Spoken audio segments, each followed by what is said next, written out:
Draga cerkev, pozdravljeni v imenu našega Gospoda, zveličarja in odrešenika Jezusa Kristusa.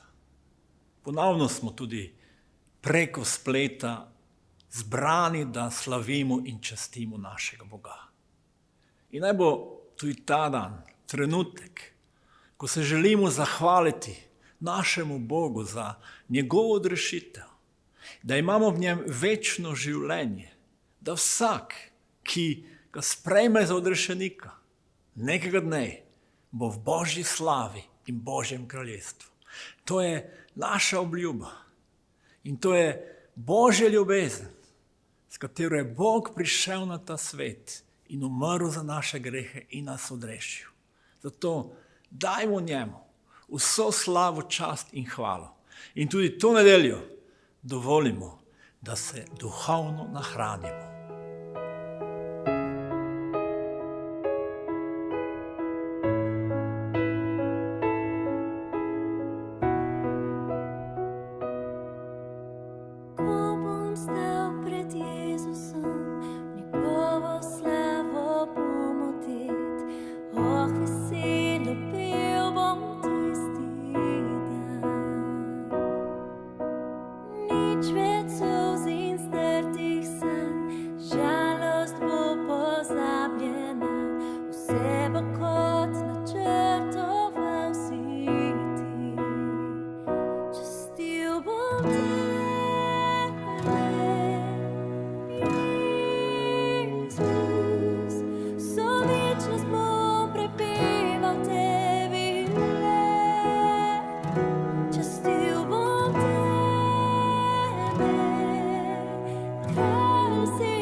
večnost bom prepeval tebi,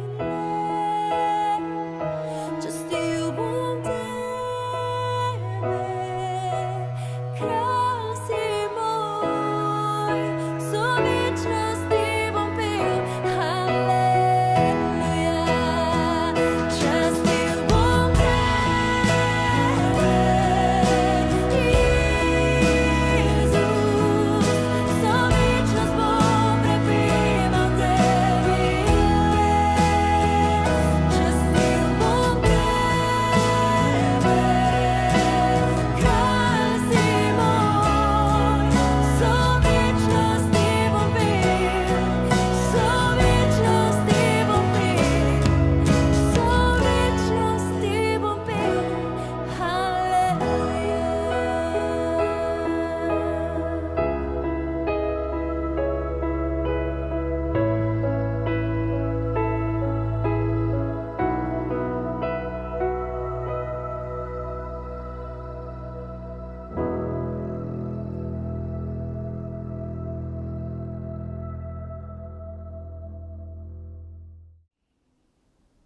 Spregovorimo danes na temo Bog spreminja solze v veselje. V Psalmu 116, 5. vrsti beremo: Tisti, ki sejejo s solzami, žanjejo z vriskanjem. Življenje je lepo in jaz verujem, da je to dar od Boga. Koliko si življenje res želimo, lahko vidimo vsak dan, koliko truda, napora vložimo, da bi naše življenje bilo čim lepše. Trdo delamo, da bi ustvarjali svoj dom. Drug drugemu želimo, ko pride vikend ali čas za zaslužen odmor, uživaj. Toda vsi se zavedamo, da je življenje sestavljeno tudi z mnogimi solzami. V Psalmu 116 beseda najprej govori o solzah. Govori o izraelskem ljudstvu, ki je izgubilo svobodo, svojo deželo in so šli skozi težko obdobje v svojem življenju. Življenje je včasih kruto in nas kar vabi, da se vdamo. Čustveno smo večkrat v stanju, ko se sprašujemo, čemu sploh vse to? Tudi v Svetem pismu imamo nekaj težkih primerov, ko se ljudje soočali s takšnimi situacijami, kjer so pretočili tudi mnogo solza. Večino nam je znan primer iz Svetega pisma o Jobu. Njegov osebni problem, stiska, težava, borba, preizkušnja. Sam je doživel, lahko rečemo, družinsko tragedijo, poslovni polom in izgubil svoje zdravje. Njegovo stanje nam opisujejo mnoge njegove besede. Ene od njih so: o, da bi kdo stehtal mojo šalost. So trenutki, ko jih težko razumemo, ko boli. So trenutki bolečine, ki nas hočejo popolnoma prevzeti, napolniti z razočaranjem, strahom in ohromiti naše življenje.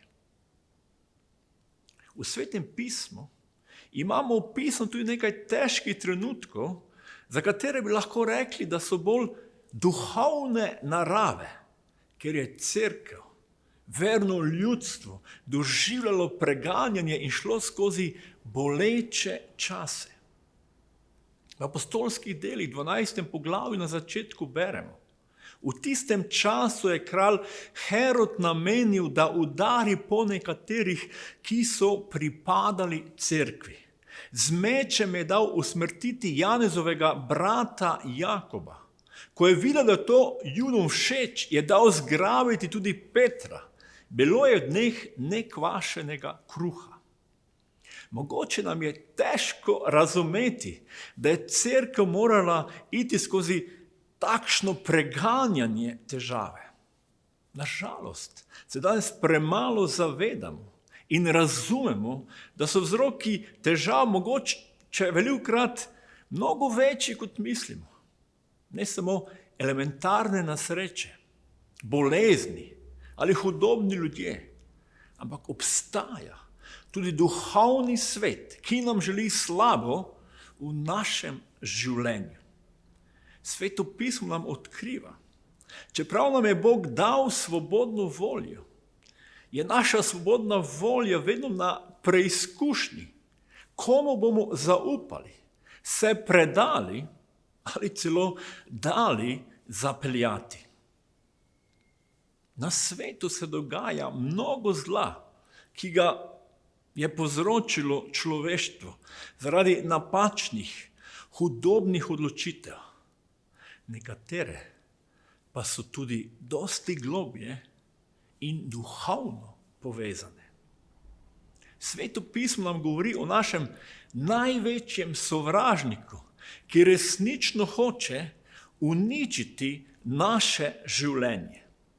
Apostol Peter piše: trezni bodite in budni, vaš nasprotnik hudič hodi okrog kakor rjoveč lev in išče, koga bi požrl. Uprite se mu trdni v veri. Saj veste, da prav takšno trpljenje prenašajo vaši bratje, ki so po svetu. Bog vse milosti, ki vas je po Kristu Jezu poklical v svojo večno slavo, pa vas bo po kratkem trpljenju sam izpopolnil, utrdil, okrepil in postavil na temelj. Njemu oblast na veke. Tukaj apostol Peter opisuje našega nasprotnika, ki išče, koga bi požrl. Povzroča trpljenje. In pravi Peter, trpljenje, ki ga prenašajo tudi bratje. In spodbuja nas, naj smo budni, naj smo trezni, naj se v veri upremo. Ali zelo pomembno je, kot smo rekli v uvodu, da v našem življenju pride tudi stiske, da pride tudi veliko solza. Toda, če zaupamo Bogu, Bog ima svoj načrt in na koncu stvari želi obrniti v zmago. In Peter nekako nas želi držati budne ali da imamo odprte duhovne oči. Čeprav včasih stvari, ki se dogajajo okrog nas ali v našem življenju ne razumemo, pa vseeno gledamo z enimi drugačnimi očmi, ki nam želijo razodeti, nam pomagati in zaščititi. Peter potem pravi, Bog vse milosti bo po kratkem trpljenju vas izpolnil, utrdil, okrepil in postavil na temelj. Zakaj? Kajti on ima oblast. Njemu oblast na veke, pravi apostol Peter. In res je, če dovolimo v našem življenju, da nas Bog pelje, zaščiti v težkih situacijah, na koncu bo Bog obrnil na dobro. To nam obljublja Božja beseda. In verjamem, samo Božji otroci v svojem življenju, ko gredo skozi stiske, ali ko celo izgleda določene poraze, ki jih doživljamo, če zaupajo Bogu, lahko doživijo skozi to eno čudovito zmago. Kajti Bog nam je dal življenje in kot sem rekel, je to dar. In ker gremo tudi skozi težave, nam Bog želi pomagati. Apostol Pavel v pismu Rimljanom 8. poglavje, 27. vrsti piše takole. Sicer pa vemo, da njim, ki ljubijo Boga, vse pripomore k dobremu. Namreč njim, ki so bili poklicani po njegovem načrtu. Tukaj je velika spodbuda za vse, ki služijo ali služimo Bogu. Vse pripomore k dobremu, piše apostol Pavel. To ne pomeni, da je vse dobro, ampak na koncu lahko Bog obrne težke, slabe, nemogoče, uničujoče stvari na dobro tistim, ki ljubijo, ki gradijo svoje življenje skupaj z Bogom. Seveda, ko se mogoče napačno odločimo, pridejo tudi določene posledice.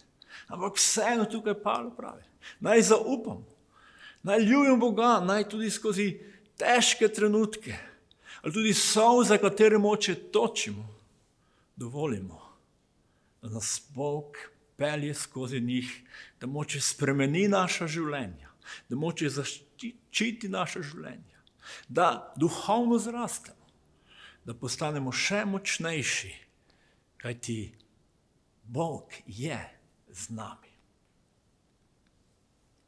In poglejmo na koncu, kako smo prebrali v začetku, da Bog želi solze spremeniti v radost in veselje.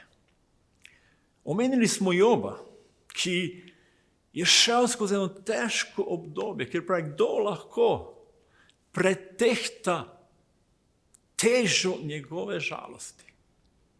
Ampak ne pozabimo, ali Božja beseda nam govori, da je Job vseeno zaupal Bogu in šel skozi eno težko fazo, da je na koncu Boga še globje spoznal in doživel. In velikokrat se moče mi zaustavimo samo pri Jobovem trpljenju. Toda konec Jobove zgodbe je, zmaga je blagoslov. Vse, kar je izgubil, Bog mu je povrnil. In v 42. poglavju 10. vrsti beremo: in Gospod je obrnil Jobovo usodo, ko je prosil za svoje prijatelje. In Gospod je dvakratno povrnil Jobu vse, kar je imel. Ali vse, kar je Job prej izgubil. Bog mu je dvojno povrnil. In lahko rečemo, iz težkih trenutkov, mnogih solza, Bog je na koncu dal zmago in se obrnil na blagoslov, na veselje. In to je naš Bog, ko mu dovolimo, da nas vodi tudi skozi težke trenutke. Če se vrnemo tudi k apostolu Jakobu, ki so ga ubili, mi vsi bi rekli, kako je mogoče Bog lahko to dovolil. In na koncu smo prebrali, in tudi Petra so vrgli v zapor. Da poglejmo konec te zgodbe. Tisto noč, preden je Herod nameraval pripeljati pred ljudstvo, je Peter spal med dvema stražarjema. Bil je vklenjen v dvojne verige in vojaka sta stala na straži pred vrati. In glej, Gospodov angel je stopil k njemu in svetloba je oblila celico. Angel je Petra sunil Bog, ga prebudil in mu rekel: hitro vstani. In verige so mu padle z rok. Nato mu je angel rekel: opaši se in priveži si sandale. In storil je tako. Nato mu je rekel: ogrni si plašč in pojdi z menoj. Šel je iz ječe in stopal za njim. In ni vedel, da je res, kar se dogaja po angelu. Mislil je, da vidi prikazan. Šla sta mimo prve in mimo druge straže ter prispela do železnih vrat, ki držijo mesto. Vrata so se jima sama od sebe odprla. Stopila sta na prosto in hodila po ulici in angel je nenadoma izginil. Tedaj se je Peter zavedal in rekel: zdaj vem, da je res. Gospod je poslal svojega angela in me rešil iz Herodove roke in pred vsemi nakanami judovskega ljudstva. In ko se je o tem prišel na jasno, je stopil do hiše Marije matere Janeza Marka, kjer je bilo veliko zbranih in so molili. Ali tukaj vidimo? Herod uniči življenje Jakoba. Toda Petrova zgodba je drugačna. Bog je Petra zaščitil. Jakob je ubit in zdaj je bil na vrsti Peter. Toda na čudežen način Bog pošlje pomoč in nadnaravno posreduje in Petra reši iz ječe. Peter je bil sam šokiran. V začetku je mislil, da je to prikazen, da samo čez sanje. Toda ko je prišel iz zapora in beremo, ko si je prišel na jasno, je videl, da je to vse res, da je Bog resnično poslal pomoč. In to je ta druga zgodba. Peter se je potem veselil. Ali iz trenutkov žalosti, sigurno so verni in cerkev in Peter bili žalostni, ko je Jakob moral umreti na tako kruti način. Da Bog je svojo slavo razodel in tudi solze spremenil v veselje in Petra rešil na en čudežen način. In če preberemo še zadnji, ali je del odlomka v apostolskih delih 12. poglavju, pravi takole. Na določen dan si je Herod nadel kraljevsko oblačilo, sedel na prestol in imel slovesen govor. In ljudstvo je vzklikalo, Božji glas je to in ne človeški. V hipu pa ga je udaril Gospodov angel, ker ni dal časti Bogu. Razjedli so ga črvi in izdihnil je. Božja beseda pa je rasla in se širila. Bratje in sestre, draga cerkev, vsi, ki zaupamo Bogu, verujemo in služimo njemu. Ne pozabimo, Bog ima zadnjo besedo. Tukaj vidimo v Herodovem življenju, oziroma Bog nam je dal svobodno voljo. Bog marsikaj dovoli, da se zgodi tukaj na tej zemlji. Toda ko Bog pove, zdaj je pa konec, potem on nastopi svojo pravičnostjo. Zato pojdimo pogumno naprej. V našem življenju dovolimo, nas on oblikuje, vodi. Ko gremo skozi trenutke solza, iščimo njegovo pomoč in bodimo budni, bodimo trezni, kajti pride trenutek, pride dan, ko bo Bog to obrnil v zmago, veselje in novo moč. In največje veselje nas čaka, ko bomo v večnosti, za večno skupaj z našim Bogom. Tam več ne bo solza, ne bolezni, ne smrti, ampak bo Bog razodel svojo kraljestvo, pravičnost in radost. Zato pojdimo in služimo Gospodu pogumno naprej. Amen.